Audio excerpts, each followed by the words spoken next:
I'm going to show you how to not burn up an LED using a current limiting resistor.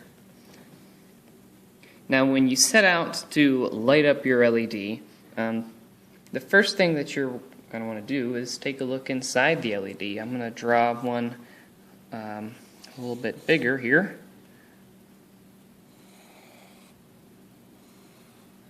So this would be like a standard 5mm LED, perhaps.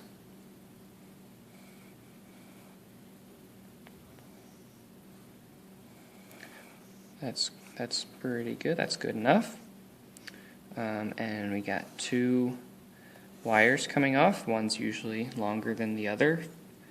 And inside we have two metal plates, one a little bit larger than the other. The other one sort of nests in. Something like that. And the actual emitter is a semiconductor die up here. And that's where all this light is coming off. Something like that. And the important takeaway is that this is your positive with the small metal plate, and the negative has the large metal plate. And sometimes you'll have a flat side on the negative side.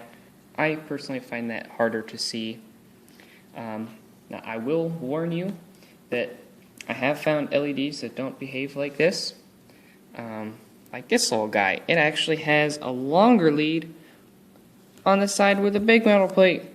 So my recommendation is the best way to tell is actually to just hook it up to power and see if it lights up, because it only lights up one way. Now I would highly suggest that you use a large value resistor like 10 kiloohm, and that will let you turn your LED on without worrying about burning it up, but it will not be very bright at all.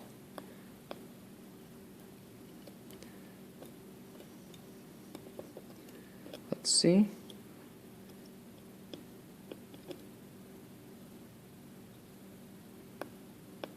Oh. So not super bright, but we know we have it plugged in correctly. Okay, so let's get started. In the best case scenario, you will be running as much current through your LED as you possibly can within spec, so that it does not begin to heat up and gradually deteriorate over time.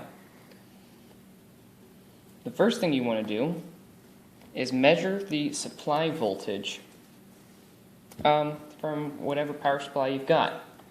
I have this Radio Shack adjustable power supply. It's set to 6 volts, but you should never trust it, because, let me get my digital multimeter in here and set that guy on volts DC. We'll check the voltage, see what we get, and it looks more like 7.43. Man, that's a lot different than 6. We'll take note of that. 7.43 volts is our power supply.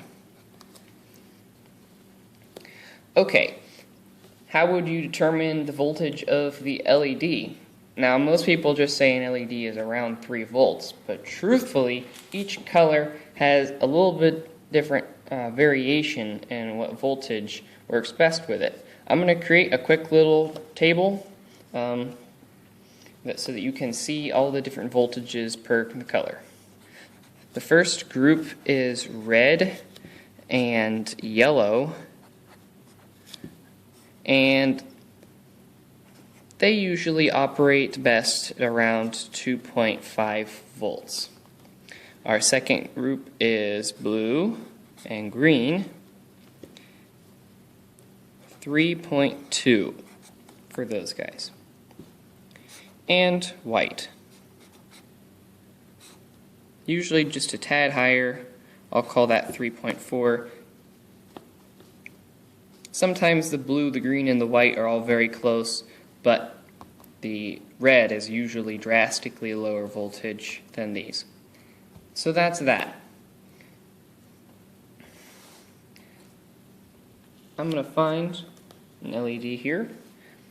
This one I happen to know is a blue. Okay.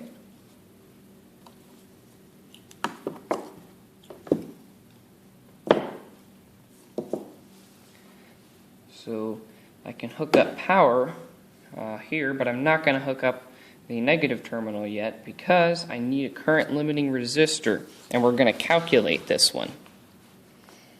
The formula to use is your power supply voltage minus the voltage of the LED, and then you divide all of that by the current that you want to flow through it.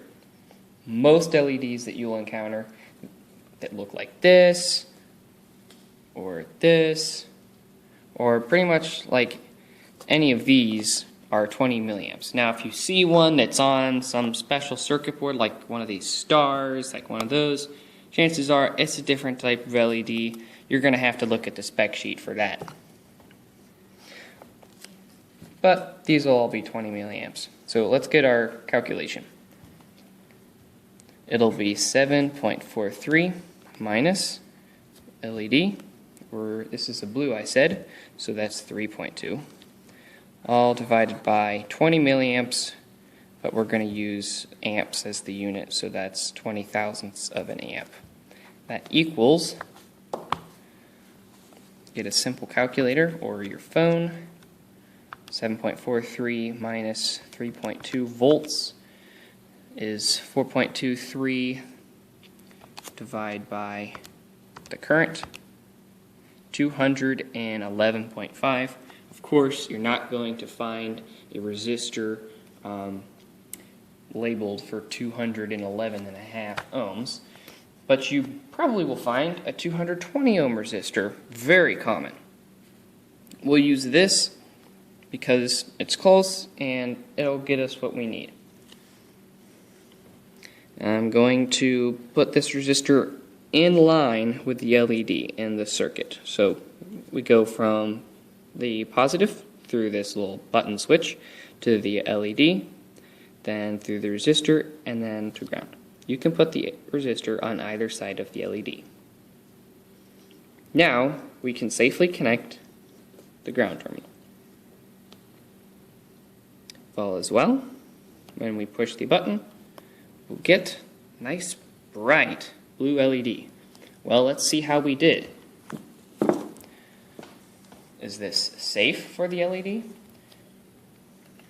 We're going to check how much current is running through our circuit. And to do that, you can set your digital multimeter on the milliamp setting. If it doesn't have a milliamps, you may have to put it on the amps setting and switch your red wire over to another port, but mine will let me accurately measure milliamps. But the important thing to remember is that current flows through a circuit. So if you want to measure it, you have to have the current flow through your meter. Put the positive onto the red, and you put the black wire on wherever you interrupted the circuit. Push the button, we'll look at the meter. 17.85 is pretty close to 20 milliamps.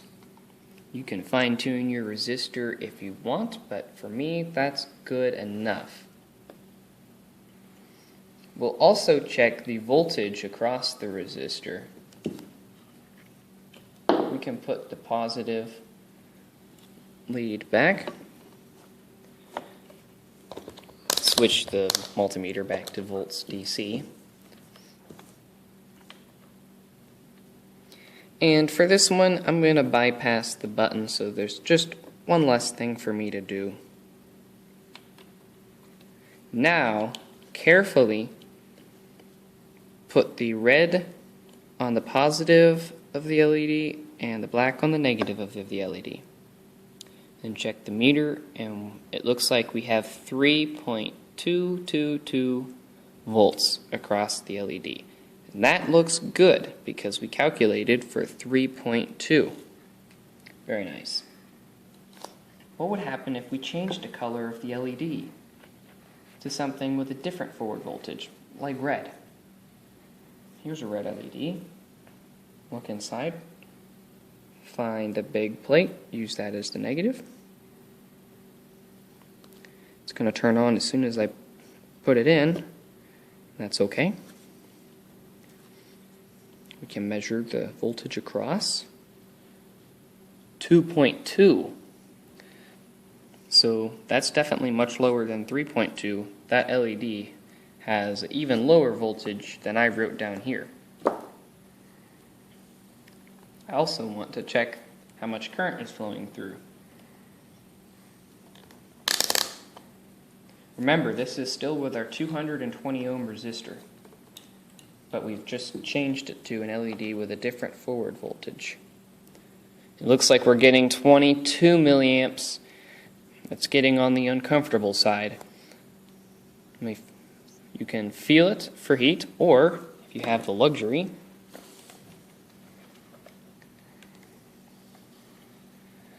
this little guy will compare the infrared and the environment. Infrared tells you heat, or basically it will pinpoint all of the particularly warmer objects in the room. So you can see, yes, that LED is starting to heat up. And if you ran it for a long time, the lifetime would be reduced. The next thing I want to do is kind of a fun experiment. We know that we can run as bright as we can at 20. How dim can we run it? And actually, how little power can we illuminate an LED with? I've selected this yellow LED once again because it has a low forward voltage. That will help us achieve our mission. Instead of a 220 ohm, I'm going to choose something ridiculous like this 47,000 ohm resistor. It's just going to let a little bit of current trickle through. Once again, I will interrupt the circuit with my multimeter here. And hope you can see that because it's not very bright. Yes. And believe it or not, if I switch to the microamp setting, we are illuminating that LED with 121 microamps. We can do even better than this by changing our supply voltage down lower. Look at that. 54 microamps. That's 54 millionths of an amp. And it's still lighting up. That's kind of cool. Now, this would not be practical on a flashlight, but in something else where the brightness isn't that important, it certainly would last a long time on a small battery. Well, I hope that gave you a good idea of how you can light up LEDs as brightly as you want or as dimly as you want without destroying them. Well, thanks for watching. Bye.